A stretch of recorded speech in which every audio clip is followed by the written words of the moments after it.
الحمد للہ رب العالمین والصلاة والسلام علی الانبیاء والمرسلین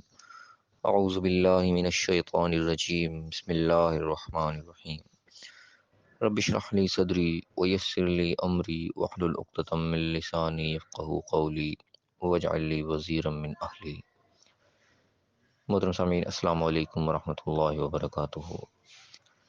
الحمدللہ قرآن پاک کا مطالعہ ہمارا جاری ہے۔ سورہ النساء کی آیت نمبر 91 تک ہم پڑھ چکے ہیں۔ آج انشاءاللہ آیت نمبر 92 اور 93 پڑھیں گے۔ اعوذ باللہ من الشیطان الرجیم بسم اللہ الرحمن الرحیم۔ وما کان لمؤمن ان یقتل مؤمنا الا خطأ۔ کسی مومن کے لیے لائق نہیں ہے، کسی مومن کے لیے اجازت نہیں ہے اس چیز کی کہ وہ کسی مومن کو قتل کر دے مگر یہ کہ خطا سے، یعنی کہ غلطی سے کوئی ہو گیا، کوئی ایکسیڈنٹ ہو گیا، کوئی ہوائی فائر ہو گیا، کوئی بھی ایسا معاملہ ہو گیا جو کہ خطا سے ہو گیا، جان بوجھ کے نہیں۔ تو اللہ کیا فرمایا کہ ومن قتل مؤمن خطأ فتحریر رقبۃ مؤمنۃ ودیۃ مسلمۃ الی اہلہ الا ان یصدقوا۔ تو وہ جو کوئی مومن کسی مومن کو خطا سے قتل کر جائے، کسی سے خطا ہو جائے، غلطی سے کوئی قتل ہو جائے، تو اس کا پھر جرمانہ کیا ہوگا، اس کے اوپر اس کا کیا کرنا چاہیے، کفارہ کیا ہوگا۔ فتحریر رقبۃ مؤمنۃ، تو پھر ایک مومن مسلمان جو غلام جو ہے اس کو آزاد کرنا ہوگا، پہلی چیز۔ ودیۃ مسلمۃ الی اہلہ، اور اس کے گھر والوں کو دیت دینی ہوگی، ایک معقول جو ہے مسلمہ، ایک خون بہا جو کرنا چاہیے وہ دینا ہوگا اس کے گھر والوں کو جس کا بندہ قتل ہو گیا غلطی سے۔ الا ان یصدقوا، مگر یہ کہ وہ خود معاف کر دیں۔ وہ الگ بات ہے کہ وہ نہ اس کا لے کہ ٹھیک ہے کوئی بات نہیں، لیکن اگر وہ دیں اور نہ بھی، یعنی کہ وہ ڈیمانڈ نہ بھی کرے تو تمہارے پر دینا لازم ہے، خود معاف کر دیں گے تب معافی ہو جائے گی۔ تو یہ ہے خطا کے اوپر۔ پہلے ایک غلام آزاد کرنا ہے۔ اب یہ رقبۃ والے تھوڑا ہم غور کر لیں کہ غلام آزاد کرنا آج کل کے دور میں ظاہر ہے غلام اس طریقے سے ملتے نہیں ہے جس پہلے ہوا کرتے تھے، وہ دور تھوڑا چینج ہو گیا۔ لیکن یہاں پہ اللہ تعالیٰ نے ڈائریکٹلی کوئی لفظ غلام کا استعمال نہیں کیا، رقبہ کا لفظ استعمال کیا، ورنہ غلام کے لیے عربی میں عبد کا لفظ موجود ہے۔ یہ بھی ہم دیکھیں کہ اللہ تعالیٰ نے لفظ اتنا جامع وہاں پہ استعمال کیا ہے کہ جس کا وسعت بہت زیادہ ہے۔ اب رقبہ کا لفظ ہمارے ہاں عام طور پہ ویسے بھی اردو میں بھی بولا جاتا ہے، ہم زرعی رقبہ کہتے ہیں، یہ رقبہ کا لفظ ہمارا استعمال ہوتا ہے۔ تو رقبہ کا اصل میں جو بیسک مفہوم ہے وہ ہے کسی کے اوپر قبضہ کیا ہوا، رقبہ گردن کو بھی کہا جاتا ہے۔ تو یہاں پہ ہے کسی چیز کے اوپر کوئی قبضہ ہے، کسی کے اوپر قبضہ چھڑانا جو ہے اصل میں وہ چیز ہے۔ جو مسلمان غلام ہوتے تھے وہ بھی اصل میں کسی کے قبضے میں ہوتے تھے، تو وہ بھی یعنی کہ ایک قسم کا ناجائز قبضہ ہوتا تھا، اور کسی کو غلام بنانے کی اجازت نہیں اسلام کے اندر، تو اس کو آزاد کرانے کے اوپر یہاں بات ہے۔ اب آج کے دور میں اگر وہ نہیں مل رہا، کسی کو کیا کہتے ہیں غلام اس طریقے سے نہیں ملتے، تو اس کے بدلہ نعم البدل دوسرے جو علماء بیان کرتے ہیں، کسی کو قرضے سے نجات ہے، کوئی قرضے میں دبا ہوا ہے کوئی شخص، کسی کے اوپر قرضہ ایسا ہے کہ اس کی گردن اس کے اندر پھنسی ہوئی ہے، کوئی سود میں پھنسا ہوا ہے، کوئی ایسی چیز ہے، یا کسی کی زمین کسی نے قبضہ کر رکھی ہے، رقبہ کسی کا زرعی رقبہ جسے ہم کہتے ہیں، کوئی بھی کسی کی زمین کسی نے قبضہ کر رکھی ہے وہ نہیں چھوڑا، اب اس کی جگہ وہ چھڑاؤ، تو وہ بھی ایک قسم کا رقبہ آزاد کرانے کے زمرے میں آئے گا۔ تو یہاں پہ یہ چیز آگے کہ ایک تو جو ہے کسی کا قبضہ چھڑانا ہے، کسی کو غلام آزاد کرنا ہے پہلی چیز، اور دوسری بھی دیت دینی ہے، خون بہا دینا ہے اس کے گھر والوں کو، مگر یہ کہ وہ معاف کر دے تو اس کی اجازت اللہ نے دے دی۔ فَإِنْ كَانَ مِنْ قَوْمٍ عَدُوٍّ لَكُمْ، اگر وہ کوئی شخص ایسا تھا جو غلطی سے قتل ہو گیا جو تمہاری دشمن قوم میں سے تھا، اس کو ظاہر ہے قبائلی سسٹم تھا، تو ایک دشمنی ایک دوسرے کے ساتھ ہوا کرتی نہیں بہت، اب بھی اس قسم کی کوئی بات آ گئی کہ دشمن کے ساتھ تمہاری دشمنی اس کی کوئی چل رہی تھی، اس کا کوئی بندہ مارا گیا ہے، تو پھر اس میں کیا آ گیا، ان کان قوم عدو لکم وهو مؤمن، تھا وہ مومن،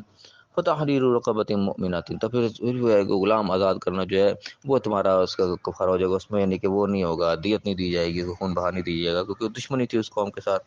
تو اس میں لیکن غلام آزاد کرنا چاہے وہ لازم ہے، وہ کفارہ بن جائے گا اس غلطی کا۔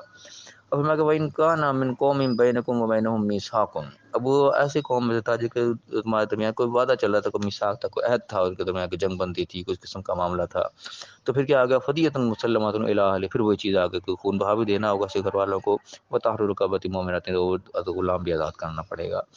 فمن لم یجد، لیکن وہ جس کے اوپر یہ استطاعت نہ ہو، خون بہا نہ دے سکے، جو کہ وہ دیت نہ دے سکے، اس نے ان کے اندر پسلی ہو، اتنی اس قابل نہ ہو،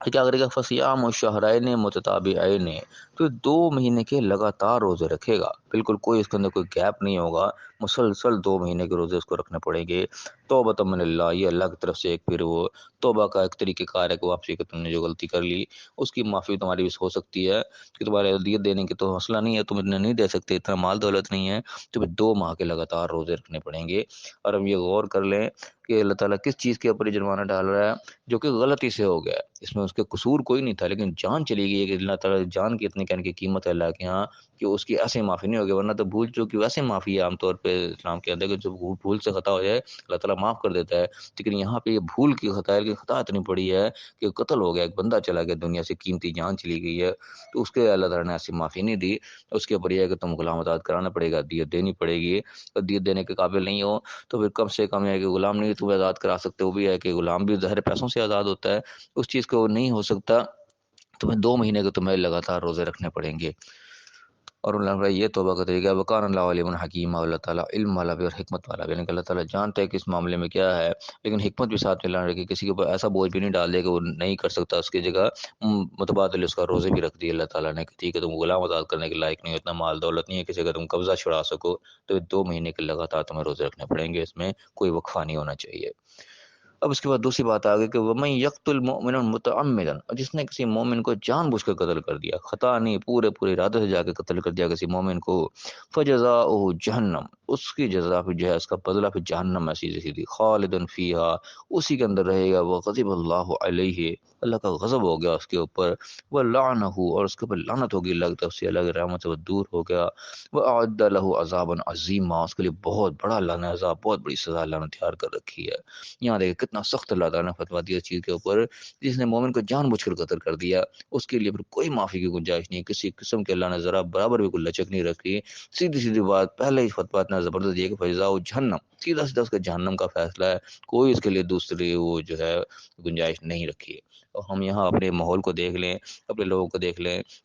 کہ آج کل کس طریقے سے جو ہے بندہ بندے کو قتل کر دیتا ہے، مومن مومن کو مار ڈالتا ہے، دنیائی منفعت کی خاطر یا کوئی اپنے دینی تعصبات کی خاطر، اپنے جو ہے کوئی بھی دشمنی اس کے اندر آ جائے، کوئی بھی دعوت، کوئی بغض اس کے دل میں آ جائے، وہ انسان بے دھڑک جا کے اس بندے کو مار دیتا ہے، پورے ہوش و حواس کے ساتھ، بالکل متعمدن کے زمرے میں آتے ہے، جان بوجھ کر مار دیتا ہے، اور بالکل اس چیز کا خوف نہیں ہوتا کہ اللہ نے فتویٰ کیا رکھا ہے اس کے اوپر، کیا سزا اللہ نے کیا رکھی ہے، کہ بالکل اس کی معافی نہیں ہے، اس کا بالکل بیڑا غرق ہوگا، جو بھی اس نے کیا کہ تھی سب کا سب وہ کیا کہتا ہے نا، کتی کتی خوہ میں ڈل گئی، سارے کے سارے کیا کرا اس کا سارا زیرو ہو گیا، بالکل کوئی معافی نہیں اس کی طرف سے۔ تو یہ بڑے سخت معاملہ ہے، لیکن ہم دیکھیں کہ اس معاملے میں کس قدر ہم نڈر ہیں، آپ دیکھیں عدالتوں میں کس قدر کیس پہ کیس بڑے پڑے ہیں، روزانہ کے آپ اخبار پڑھیں، نیوز دیکھیں، کس قدر لوگ ایک دوسرے کو قتل کر رہے ہوتے ہیں، لیکن لوگوں کو پرواہ نہیں اس چیز کی کہ اللہ تعالیٰ نے کتنا سخت اس کے اوپر معاملہ رکھا ہے، کہ خطا کے اوپر، کہ خطا بھی ہم دیکھیں، خطا سے بھی روڈ ایکسیڈنٹ ہمارے ہو جاتے ہیں، کئی چیزیں ہوتی ہیں، ہم اس کے بھی خیال نہیں عام طور پہ کرتے کہ اللہ تعالیٰ نے اس کے اوپر بھی جرمانہ رکھا ہوا ہے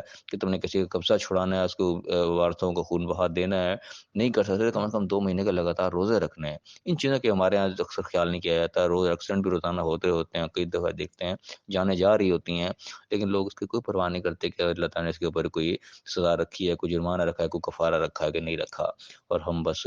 بے دھڑک اپنی زندگی گزار رہے ہیں۔ لیکن یہ وہ معاملہ ہے جو روزانہ ہماری زندگی کے اندر ہم دیکھ رہے ہیں کہ ہوتا ہے، اس کے اوپر اللہ کا فتویٰ بھی ہے، لیکن اس کے اوپر کسی کا معلوم ہوتا دھیان ہی نہیں ہے۔ اللہ تعالیٰ ہم سے یہ سمجھنے کی توفیق عطا فرمائے۔ یہ اللہ تعالیٰ جتنے بھی احکام ہیں یہ ہماری زندگی سے ریلیٹڈ ہے، ہماری روزمرہ کی زندگی سے تعلق رکھنے والے ہیں، اللہ تعالیٰ ہمیں ان احکامات کو صحیح سمجھنے کی توفیق عطا فرمائے، اپنی زندگی کو احتیاط کے ساتھ، ہوش مندی کے ساتھ گزارنے کی توفیق عطا فرمائے، اور دنیا اور آخرت دونوں جگہ کامیاب فرمائے، آمین، وآخر دعوانا الحمد للہ رب العالمین۔